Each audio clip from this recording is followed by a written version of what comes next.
Hi ළමයි කොහොමද ඔයාලට? මම හිතනවා ඔයාලා හැමෝම හොඳින් ඇති කියලා. අපි මේ පාර යන්නේ ලංකාවේ නැගෙනහිර පැත්තට. ගොඩක් අය යනවා අඩුයිනේ පැති බලන්න. හැබැයි හරිම ලස්සනයි. අපි මේ ලස්සන කැලයක් පහු කරගෙන අලිහෙමත් බලාගෙන යන ගමන් තමයි තියෙන්නේ. දැන් වෙලාව දවල් 11:00 විතර වෙලා. මට මතක විදියට අපි මේ පහු කරගෙන යන හබරන කැලය.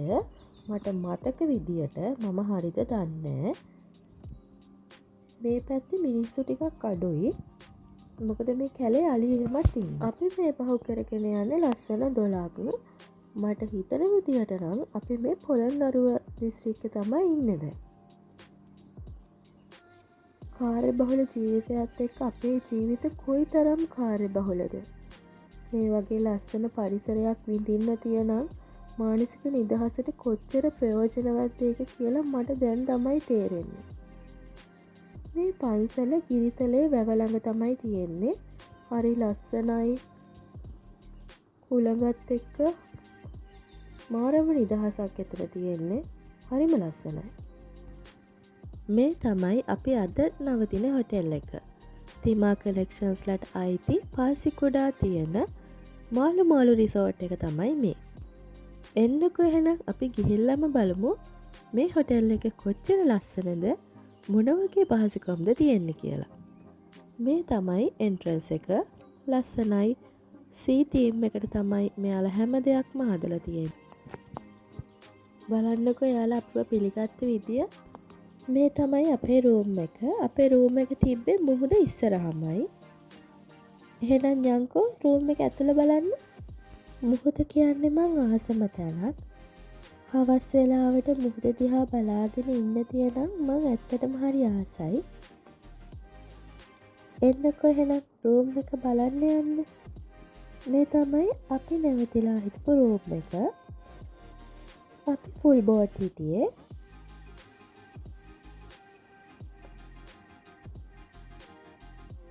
මෙයාලගේ බාත්රූම් එක නම් හරිම ලස්සනයි, පිරිසිදුයි. හැම දෙයක්ම වගේ තිබුණා. ඔය තියෙන බාත්රූම් එක හරි ලස්සනයි. කාම් වයිබ් එකක් තිබ්බා. එයාලගේම ප්‍රොඩක්ට්ස් තමයි අපිට යූස් කරන්නත් තිබ්බේ. ඔය ෂවර් ඒරියා එක හරි ලස්සනයි.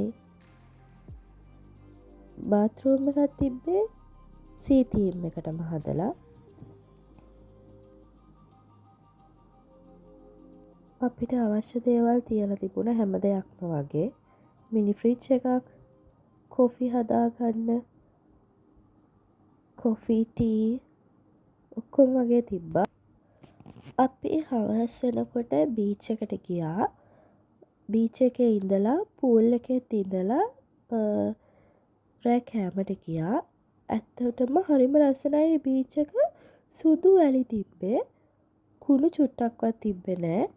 ලස්සනට යාලා බීච් එක එහෙමත් මේන්ටේන් කරනවා. හරිම ලස්සනයි. බීච් එකේ ඉඳලා අපි රෑ කෑමට ගියා. කෑමත් ගොඩක් වෙරයිටිස් තිබ්බා. මේ තියෙන්නේ දෙවනි දවස. දෙවනි දවසෙත් දවල් වෙන්න වගේ. ඇත්තටම අවුව ගොඩක් සැරයි මේ වෙලාවේදී. මේ පැත්ත හරිම රස්නේ.